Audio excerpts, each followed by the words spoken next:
எக்கரை வச்சு அண்ணா கிரவுண்டுக்கு போயிருக்கான், வந்தேன்னு வரேன். போ பசிக்குதாட்ட? ஆ, படுத்துக்கோ.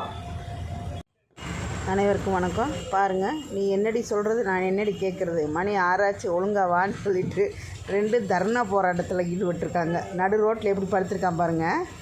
என்ன சொல்கிறது இவங்க பாசத்தையெல்லாம். ஸ்ட்ரைட்டாக ரோடு போகுது, ஆனால் புதுசு ஆள் வர்றாங்க. இங்கே ஒருத்தி சாப்பாடு வச்சுருப்பா, நம்ம சாப்பிட்டு போயிடலான்னு எப்படி கண்டுபிடிப்பாங்கன்னு தெரியல. ஸ்ட்ரைட்டாக போயிட்டு அப்படியே லெஃப்ட்டில் திரும்பிடுவாங்க எல்லோரும். பாருங்கள், இப்போ புதுசாக வந்திருக்காங்க. இன்றைக்கி தான் இவர் புதுசாக வந்திருக்கிறாரு. வந்து சாப்பிட்டு தண்ணி குடிச்சு போயிட்டார். யார் இருக்காங்களோ எல்லாத்தையும் ஒன்று சேர்த்து கூட்டிகிட்டு வந்துடுறாங்க டெய்லியும். இங்கே போனால் ஒருத்தி சாப்பாடு வச்சுருப்பா, எப்படி சாப்பாடு போடவே சாப்பிட்டு போகலான்னு நினச்சிட்டு வருவாங்களாட்ருக்கு. என்ன சொல்கிறது, இவங்கள பார்த்தா ரொம்ப பரிதாபமாக தான். எப்படியோ வயிற்றுக்கு சாப்பிட்டா சரி.